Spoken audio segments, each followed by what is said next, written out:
Hello friend, कैसे हैं आप सब लोग? बहुत अच्छे। देखते रहिए हमारी वीडियो। आज हम लेकर आए हैं हिंदी की वीडियो।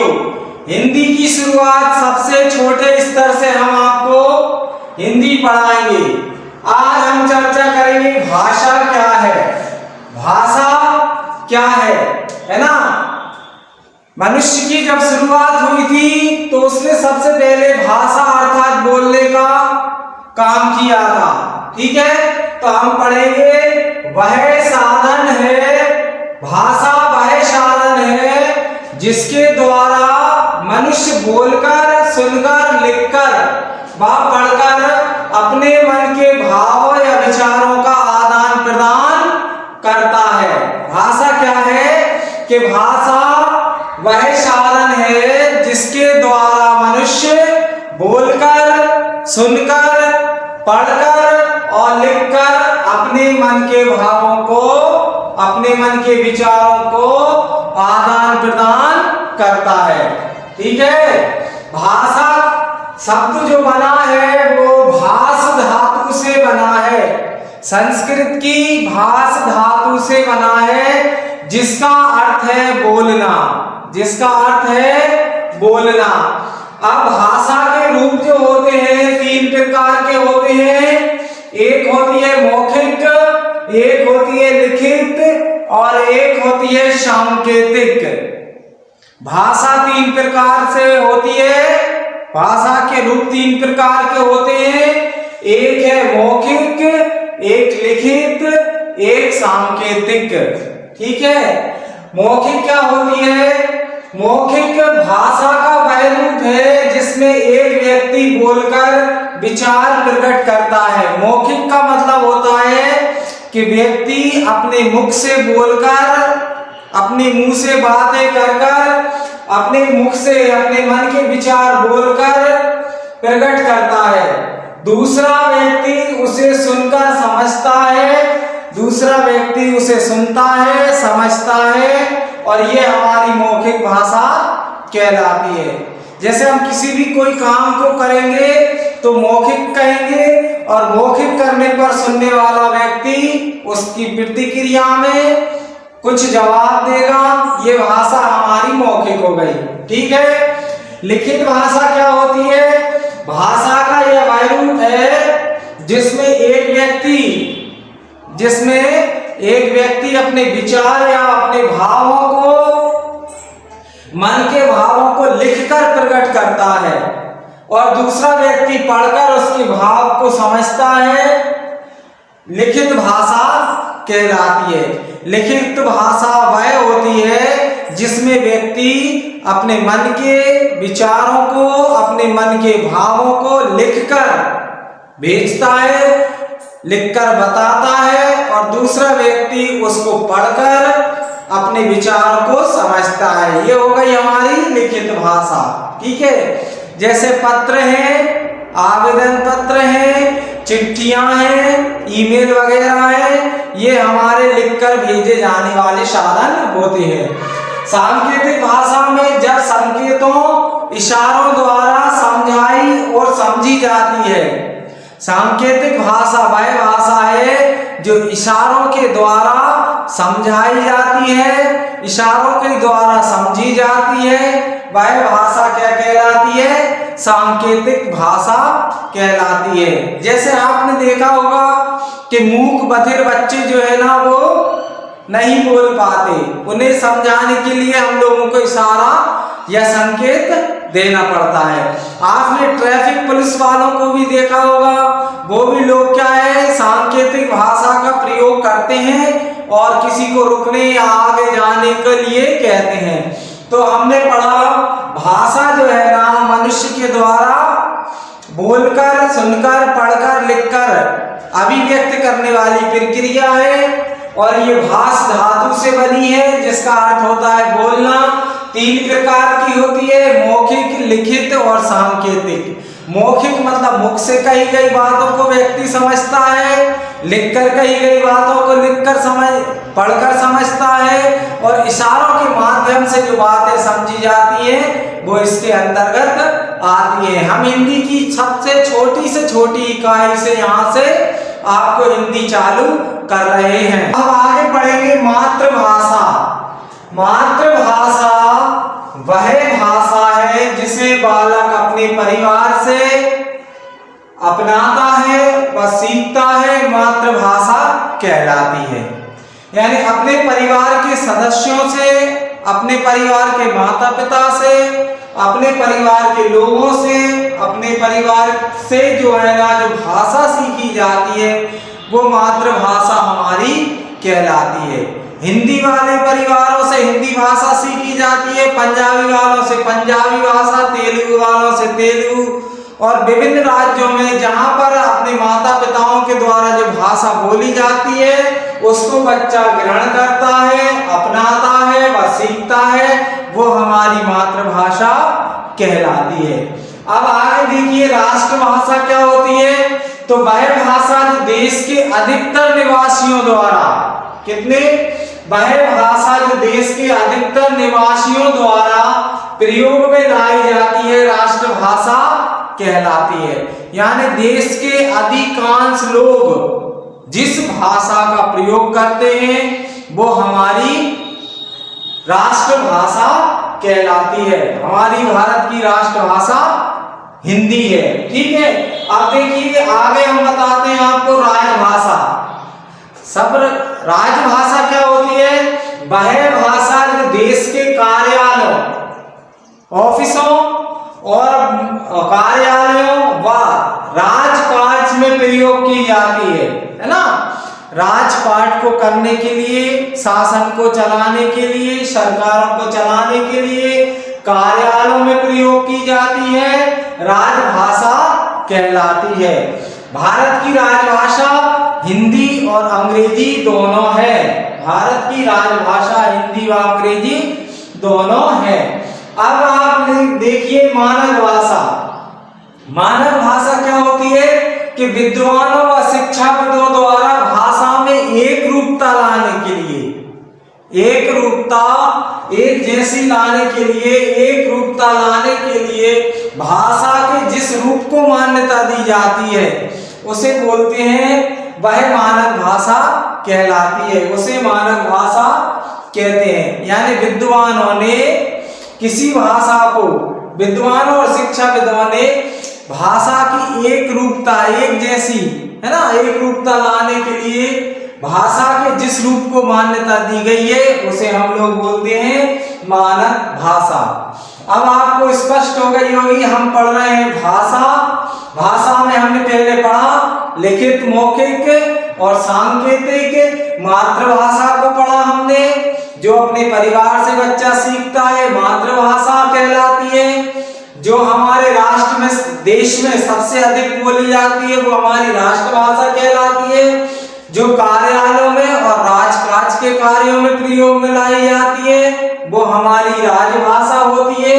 और विद्वानों और शिक्षाविदों ने एक रूपता लाने के लिए जिस भाषा को मान्यता दी है वो हमारी मानक भाषा कहलाती है। जैसे गई को गई और ठंड को ठंड और अंत को अंत कर दिया है ना। तो इस तरीके से जो है ना हमारी भाषाओं का क्रम यह आगे चलता रहेगा। अब आगे देखिए, अब आगे हम आपको बताएंगे बोली। बोली क्या होती है। भाषा का अल्प विकसित रूप बोली कहलाता है। भाषा का अल्प विकसित रूप बोली कहलाता है, जो पूर्णतः विकसित नहीं होता, किसी सीमित क्षेत्र में ही बोला जाता है। इसका प्रयोग सीमित क्षेत्र में किया जाता है। बोली क्या होती है, जो एक छोटे से क्षेत्र में बोली जाने वाली बोली होती है ना। तो भाषा का अल्प विकसित रूप बोली कहलाता है। इसका प्रयोग सीमित क्षेत्र में किया जाता है, छोटे से दायरे में इसका प्रयोग किया जाता है। बोली में लोकगीत, लोक कथाओं की रचना होती है। बोली में हम जो है ना लोकगीत होते हैं और लोक कथाओं की रचना होती है। ठीक है, तो ये हो गई हमारी बोली। आगे देखिए लिपि। लिपि क्या होती है। मुख से निकली ध्वनियों को लिखने की लिखने विधि या चिन्ह को लिपि कहते हैं। यानी जो हमारे मुख के द्वारा लिखी गई बोली है उसको हम चिन्ह या लिपि के माध्यम से उसको चिन्हित करते हैं, या लिखने की विधि जो होती है वो लिपि कहलाती है। हमने जो बोली, मुख से जो बोली, जो अक्षर हमने, जो वाक्य हमने, जो शब्द बोले, उसको हमने चिन्ह के रूप में क्या कर दिया, बना दिया, तो वो हमारी लिपि कहलाती है। ठीक है, मुख से निकली गई ध्वनियों को लिखने की विधि या चिन्ह को लिपि कहते हैं। ठीक है, हिंदी और संस्कृत की लिपि देवनागरी है। हिंदी और संस्कृत की लिपि हमारी देवनागरी है। यहाँ पर दो और मोस्ट आईएमपी प्रश्न है कि 14 सितंबर को प्रतिवर्ष हिंदी दिवस मनाया जाता है। हम 14 सितंबर को प्रतिवर्ष हिंदी दिवस मनाते हैं। ठीक है, मनाया जाता है 14 सितंबर को प्रतिवर्ष हिंदी दिवस मनाया जाता है। और भारतीय संविधान में 22 भाषाओं को मान्यता दी गई है। भारतीय संविधान में 22 भाषाओं को मान्यता दी गई है। अब आप देखिए साहित्य, ज्ञान के संचित कोश को साहित्य कहते हैं, है ना। जो हमारे ऋषि मुनि हैं, जो शिक्षाविद हैं, जो विद्वान हैं, वो अपने ज्ञान को संचित करके, है ना, हमारी ज्ञान की वृद्धि को करने के लिए साहित्यों की रचना की। तो साहित्य किसे कहते हैं, ज्ञान के संचित कोश को हम लोग साहित्य कहते हैं। तो यहाँ तक हम आ गए हैं साहित्य तक। तो वीडियो देखते रहिए, लाइक शेयर और सब्सक्राइब करते रहिए। हाँ फ्रेंड्स, तो हम आज आगे बढ़ेंगे साहित्य के प्रकार। अभी तो हमने साहित्य पढ़ लिया था, अब हम साहित्य के प्रकार, है ना। साहित्य के दो प्रकार होते हैं, गद्य साहित्य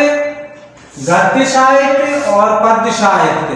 गद्य साहित्य और पद्य साहित्य। गद्य साहित्य क्या होता है, जब विचार साधारण रूप में बोलचाल की भाषा में लिखे जाते हैं तब वे गद्य साहित्य के अंतर्गत आते हैं।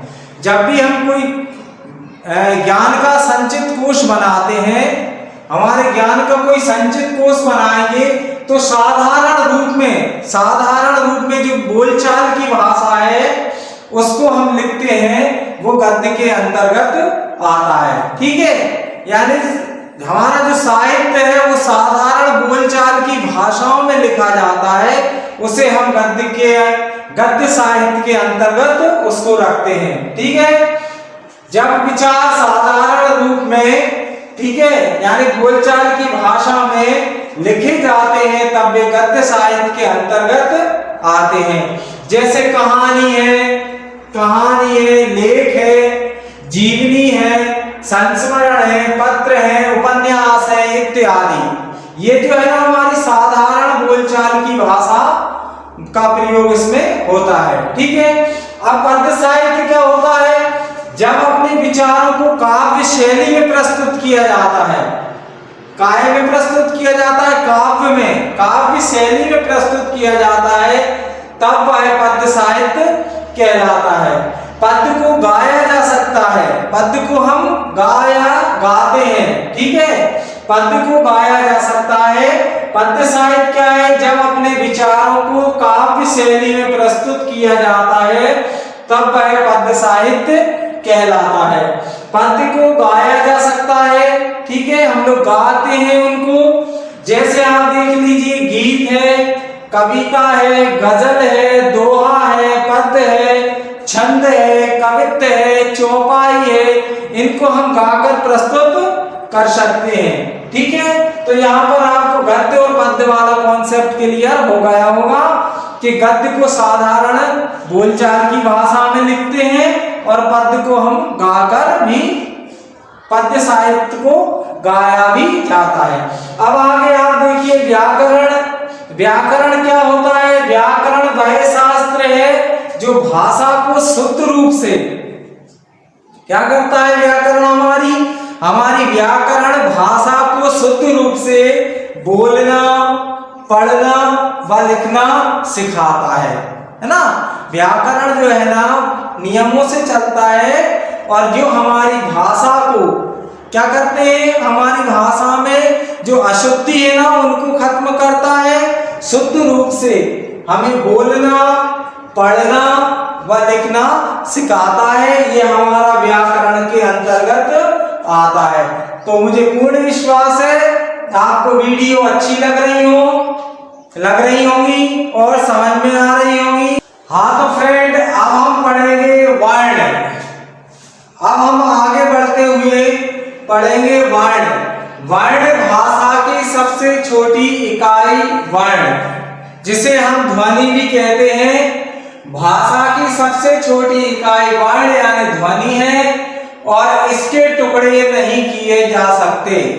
यानी हम वर्ण को अक्षर कहते हैं, अक्षर के टुकड़े हम नहीं कर सकते। ना अक्षरा अक्षरा है ना, जिसके टुकड़े ना हो वो अक्षर कहलाते हैं। वर्णों के व्यवस्थित रूप को वर्णमाला कहते हैं। वर्णों की जो व्यवस्थित रूप है, वर्णों को जो व्यवस्थित ढंग से प्रस्तुत किया गया है वो वर्णमाला कहलाती है। अब वर्ण दो प्रकार के होते हैं, स्वर और व्यंजन।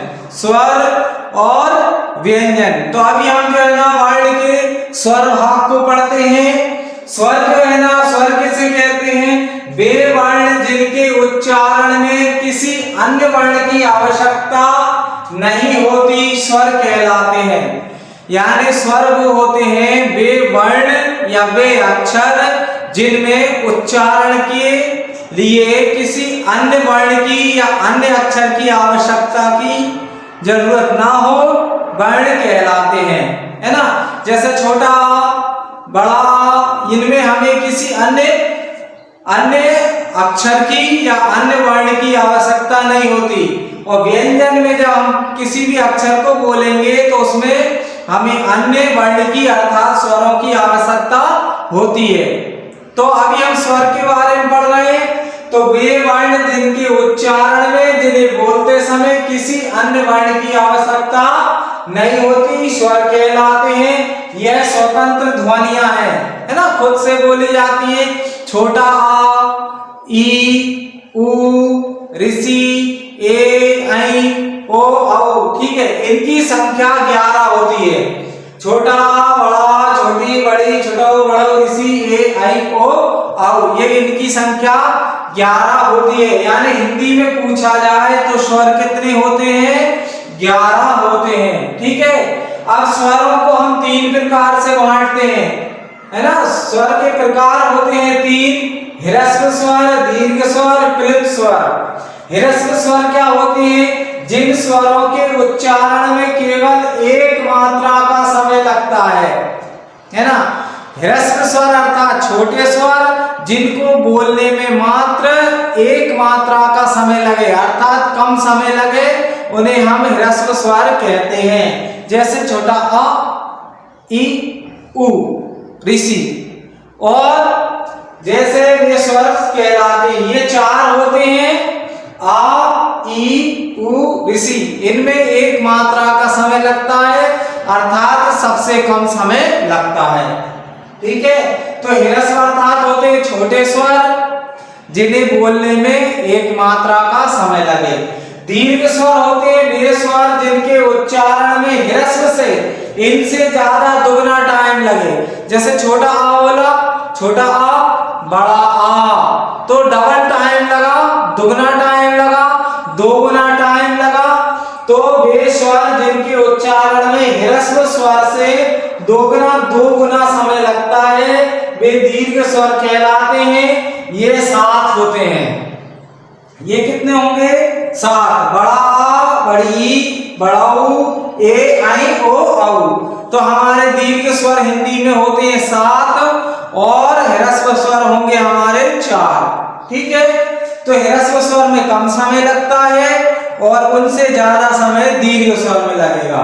प्लुत स्वर क्या कहते हैं? इन स्वरों के उच्चारण में दीर्घ स्वर से भी ज्यादा टाइम लगता है। ह्रस्व स्वर से ज्यादा टाइम दीर्घ और दीर्घ से ज्यादा टाइम प्लुत स्वर में लगता है।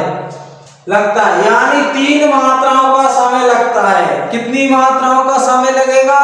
3 मात्राओं का समय लगेगा। जैसे ओम, राम, हे, भो, अरे। तो इस तरीके से क्या है कि इसको हम एस से, हिंदी में एस अर्थात अपग्रह से दर्शाते हैं। तो आपको समझ में आ गया होगा कि स्वर हमारे 3 प्रकार के होते हैं, ह्रस्व स्वर, दीर्घ स्वर और प्लुत स्वर। ह्रस्व स्वर में कम समय लगता है, प्लुत स्वर में 2 गुना समय लगेगा और दीर्घ स्वर में 2 गुना समय लगेगा, प्लुत स्वर में 3 गुना समय लगेगा। तो हम ह्रस्व स्वर को कम समय में बोलेंगे, दीर्घ स्वर को उससे अधिक समय में बोलेंगे और प्लुत स्वरों को 3 गुना अधिक समय में बोलेंगे। और इनकी संख्या होती है, स्वरों की संख्या हिंदी में 11 होती है। 4 होते हैं हमारे ह्रस्व स्वर और 7 होते हैं हमारे दीर्घ स्वर।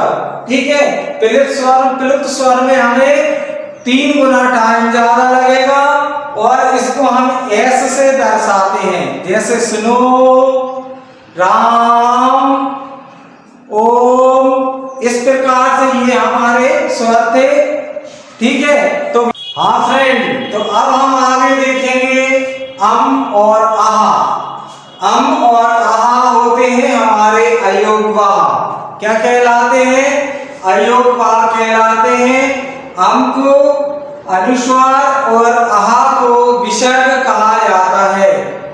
अम को अनुस्वार और आहा को विसर्ग कहा जाता है।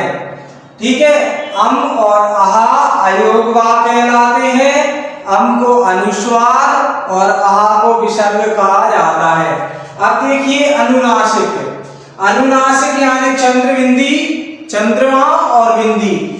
इसका उच्चारण करते समय हवा नाक और मुख से समान दबाव के साथ बाहर निकलती है। नाक से और मुख से समान दबाव के साथ बाहर निकलती है, वो कहलाते हैं अनुनासिक। ये हमारा चंद्रबिंदी, चंद्रमा और चंद्रबिंदी, अर्धचंद्र और चंद्रबिंदी हमारा अनुनासिक कहलाता है। इसमें हवा मुख से और नाक से समान दबाव से बाहर निकलती है। जैसे हंसी, जैसे आप बोलेंगे हंसी तो हाथ मुंह से और नाक से समान दबाव पड़ेगा। हंसी, चांदनी, मांग और भांति।